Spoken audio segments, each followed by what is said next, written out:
My name is Kenneth Deer. My name is Asahaién in our language. I'm a Mohawk Bear clan from Kahnawake. The Sustainable Development Goals are really something that Indigenous peoples have been practicing for centuries or millennium anyway.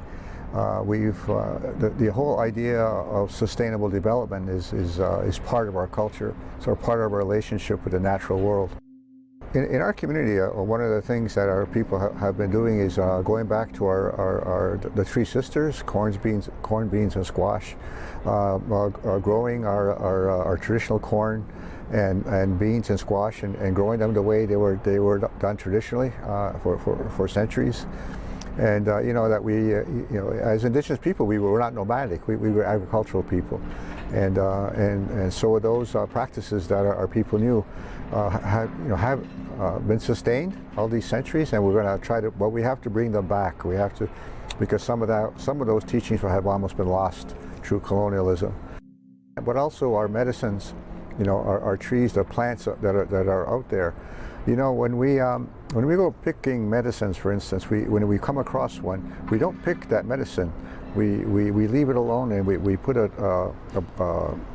we put some tobacco down in Thanksgiving to creation for giving us that medicine, and we go on and we pick others. We don't pick that one, but we pick the others. So therefore, we make sure at least there'll be one plant to carry on that species.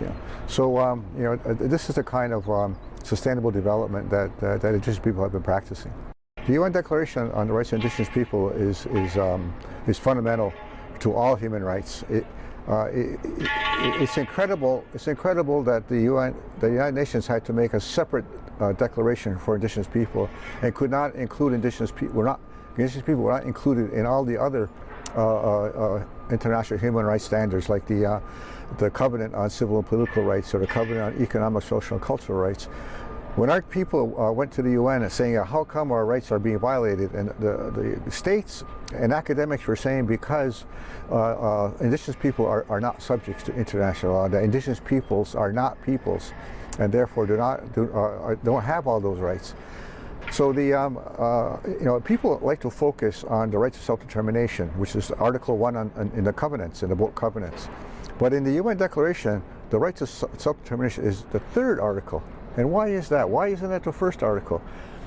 Because Article 1 of the UN Declaration on the Rights of Indigenous Peoples states that Indigenous peoples are subjects of international law. And that was what was important, because they were saying that we were not subjects. So that cancels out that argument. And Article 2 says Indigenous peoples are peoples equal to all other peoples, and that's also fundamental. Those two articles are what fights the racism that Indigenous people have endured over the centuries, and only after those two issues of subjects of international law and people equal to all other peoples, then we could have a right to self-determination. So that's what's fundamental about the UN Declaration, and all the rights that flow from those three articles, not just Article 3, but all those articles give us a right to control our own development. And our worldview of development is sustainability. That whatever we have today we have to leave it for our children, our great-grandchildren, looking 7 generations ahead. That the decisions we make today will have to sustain our people that far ahead. And that's what the United Nations is doing now. And they're learning from Indigenous peoples that we have to protect the future generations. We've got to do something now that's sustainable and that will save the human race on this planet. You have to have hope. As Indigenous people, because we are minorities in our own country and victims of systemic racism, we have to struggle, and we'll always struggle. And it's the struggle that makes us strong. And we have to teach our children to struggle, and their children to continue that struggle. Once we start struggling, we'll disappear. So that's why that's important. That's why we're here, and that's why Indigenous people have to push and help themselves. Don't wait for the governments and others to help us. We have to help ourselves.